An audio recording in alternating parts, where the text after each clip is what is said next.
think for me a mistake is only a mistake if you do it twice. It's only a learning if you just like make one mistake and you just need to go on and always continue. We are here with Lucas Courtzman, the co-founder of Women's Best and Owner Active. Thank you so much for joining me today. Thank you. Really nice that you're having me. I'm so excited to talk about the many businesses that you have built. You've had quite the long entrepreneurial journey. Before we get all the way back to the beginning, can you tell me a little bit about who you are today and the companies that you are currently running? So I'm an entrepreneur, as you said, of two businesses right now, which are sportswear brands. And also like a nutrition brand for Women's Best, which are operating internationally. So we are shipping to over 120 countries. We do have 3 offices, 2 in London and 1 in Innsbruck, having around like 180 full-time employees, and yeah. Very cool. When did you first realize that you wanted to become a founder? For me, it was like really, really early. So basically that takes me back to when I was like 14 years old, when I started like gaming, right? So with those gaming, I basically got like interest from other people which also wanted to game with me. And then I had like a friend list. And in the early days, then I realized that I can also basically create a business out of this. So I started like basically offering to them that if they send something to the PayPal of my dad, like $1, that they can join my friend list and I will play with them for 24 hours. So that was the first time when I had this feeling basically of receiving money, building something, and it basically brought the spark to my life basically of being an entrepreneur. And my mom and my dad were also already like entrepreneurs, so they had already like a small local IT business, which also brought like big interest to me. So it was always a little bit in the family.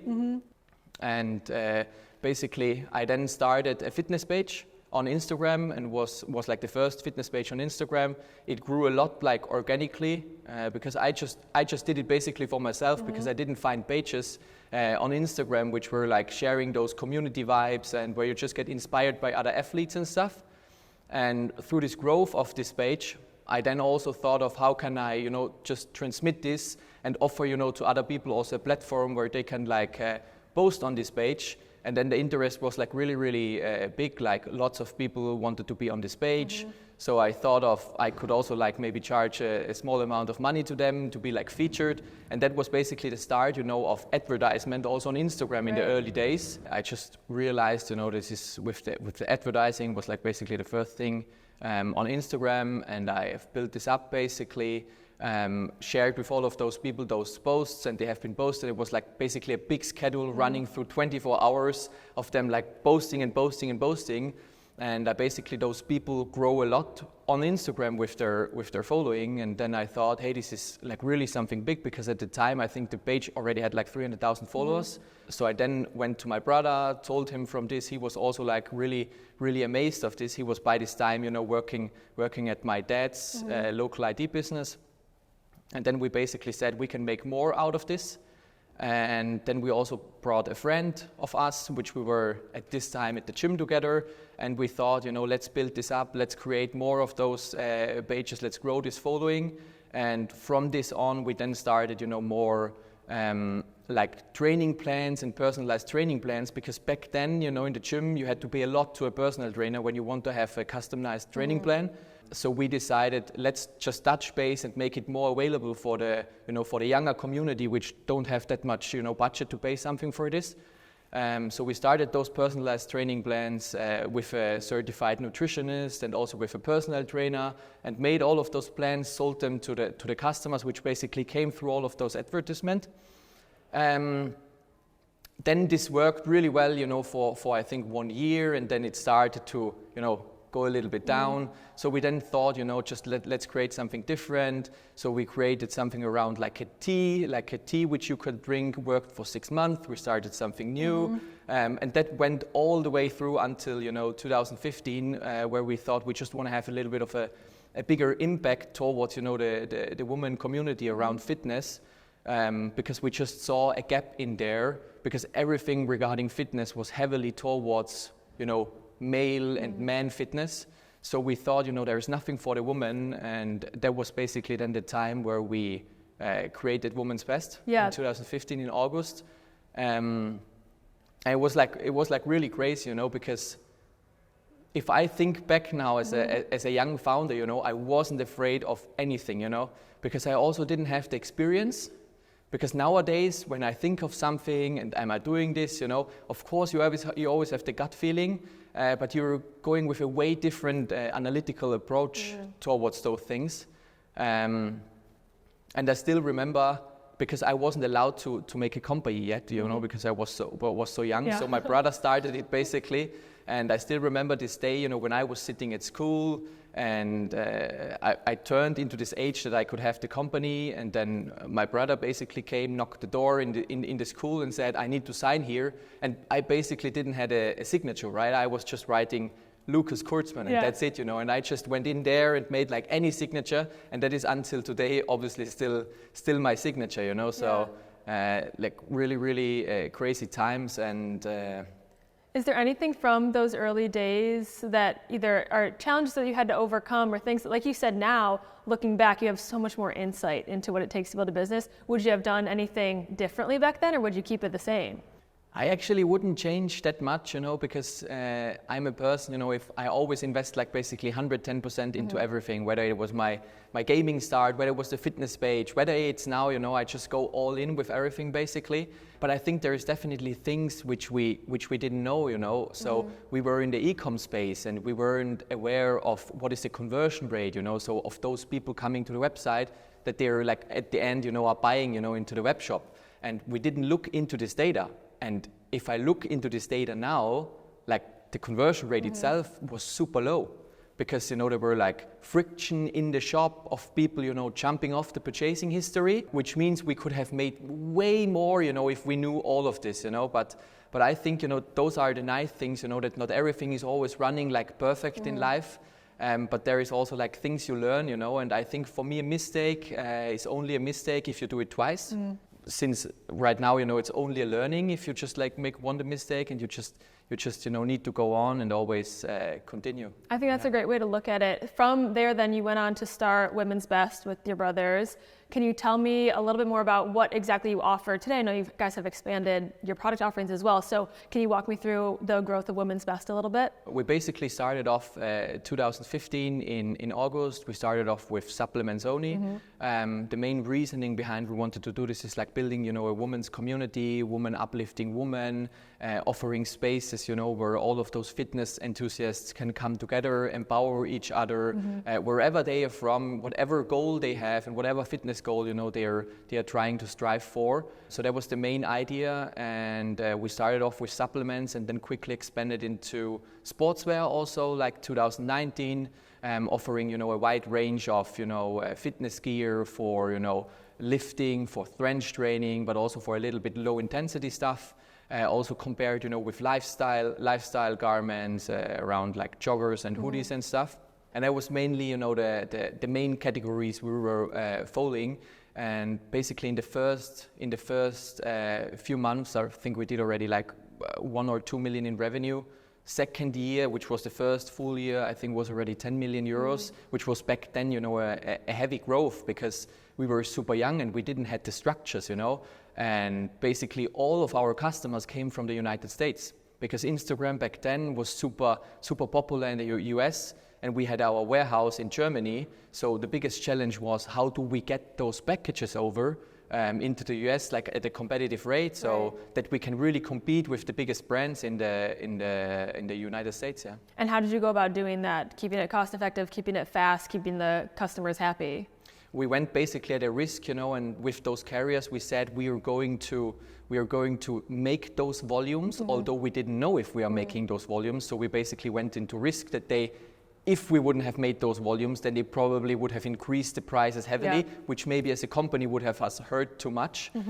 But we just went into this risk, and therefore, got those rates. And we also hadn't that much marketing costs, because we just grew a lot of organically, and also through influencer marketing additionally. But we invested basically a lot into logistic to get the package fast over that we just can continue with those competitive brands. How did you get customers to trust you? Because like you said, a lot of the market at the time was not focused on women's athletic wear at all. And as a male co-founder with your brothers, how did you encourage women to trust that you guys were going to be creating products that were best for them? I think it was mainly around the community and also through influencer marketing. So we have really wisely chosen those athletes and influencer which like standard for our message, and which also like wanted to help us promote those products and get it out into the world.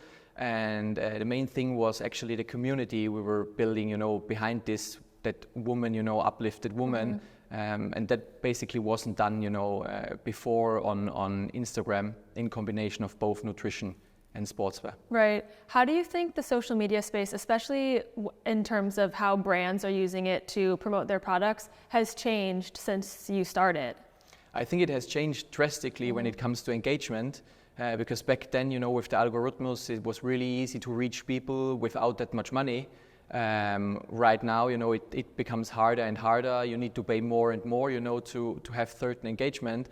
But I think, if you're doing it in a clever way and you're, looking at what the customer actually want to have, then there is definitely ways, to do this also like really cost effective. So you said you started this in 2015. That's nearly 10 years ago now, right? 10 years ago. How has the brand changed since then? In addition to just like more products, what has your last like year, 2 years, 3 years looked like that makes it a different brand probably than what it was when you first set out? Yeah, I mean it's really completely different. I think 2020 COVID gave us a really big push because just the health industry has been growing a lot. And looking, at our 10 years now, we're counting around like 2.5 million unique customers, have sold probably over like 20 million plus products alongside this way. And we're way more into R&D, so our products become way more innovative because we just have, also the budget to put it into this.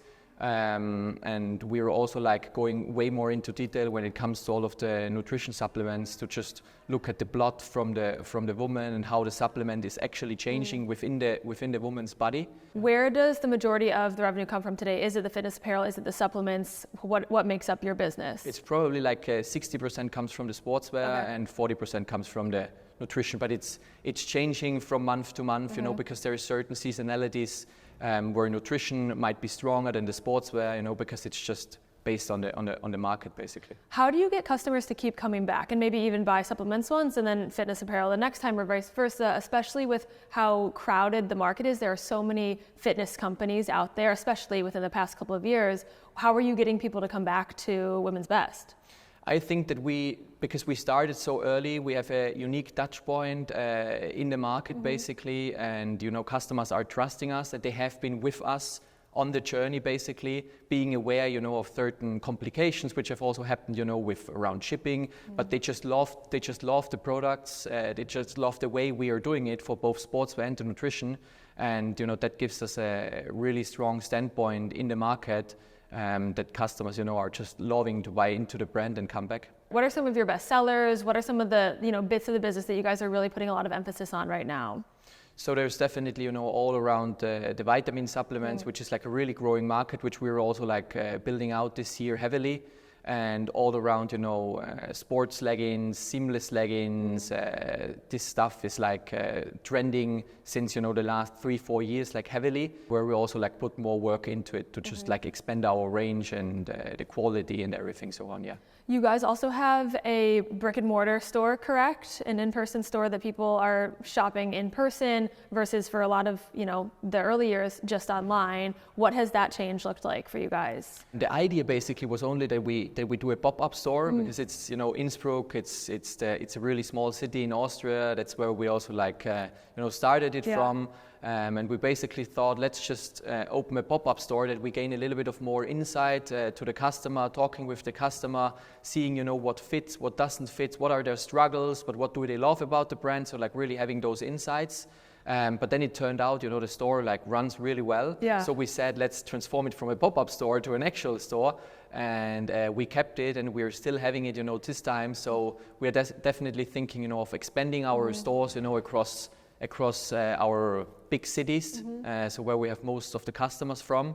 So it's definitely something what we want to do in the future, because it just works really well, and it just like makes the brand more real when you see it in person, can feel the products and stuff. Yes, I love that. That's super exciting. You guys also have your supplements in the vitamin shop. What has it been like to get those retail partnerships? How has that changed the business? It has changed the business quite a lot. But over the time, we just decided that it became so complicated being in retail, because we also launched at a time exactly before COVID. So all of those supply chain issues with getting the products got it like really, really hard to stay in retail. So at a certain point, we then decided that we are going out of retail, because our online shop is just performing really well, and we just like want to have their own control about our products, what we sell them for, where we sell them for, how they are marketed and seen by the customers. So it has been like a super good project, and we were super happy about it. But then in the end, we just made a business decision to say, let's go online only, and rather build up our stores rather than being in stores, Totally. Yeah. Would you advise other startups today, other people who are building, emerging businesses, to go the retail route, to go the in-person store route, or what would your advice be to young founders today as they're trying to build their own audiences and customer bases? Yeah, it really depends on how the brand is situated. So there are many ways, it depends. Are they starting directly in retail? Are they already having a big online shop? So retail definitely gives a big footprint to the brand, because you're suddenly maybe in 1,000 stores, 5,000 or 10,000 stores across the United States, and you reach customers which you didn't reach before.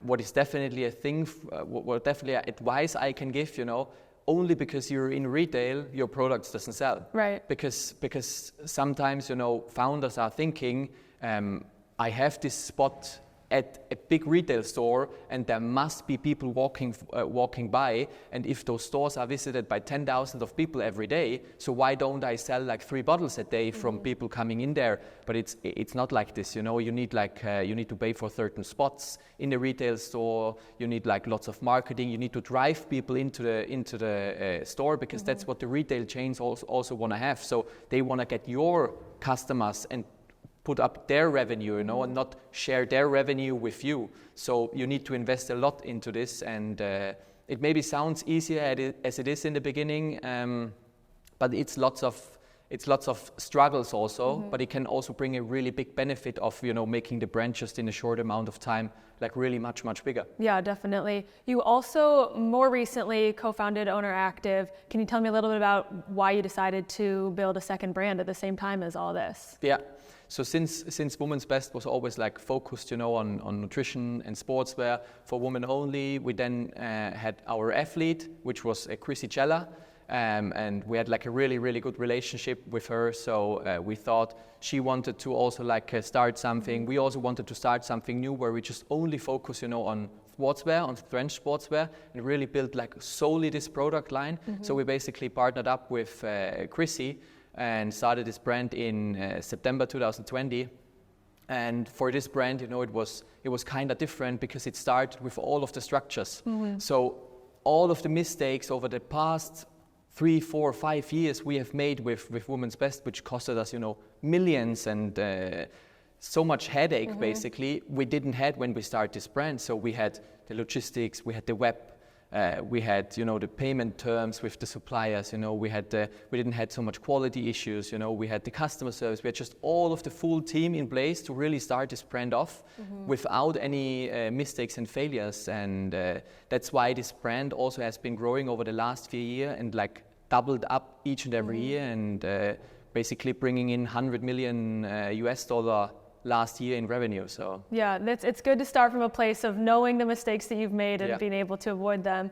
My last question for you is, in the next couple of years, what are you prepared for with both of these companies that you're building? Is there anything that you're excited about, or projects that you're working on, or just things that you're looking forward to as you continue to grow these brands? So I'm really excited, with my co-founders, both from Women's Best and from Honor Active, to just continue this journey, have fun, and make the process like really enjoyable, building everything up. And I think there is so much more potential in all of the markets we are at. So we're exciting, of building more stores, of coming closer, with the community, getting more innovation in terms of our products, and just like growing it and like really enjoying the process. Yeah, very cool. Well, thank you so much for joining me today. I'm so excited to see all that you guys continue to create with these two companies. Perfect. Thank you so much.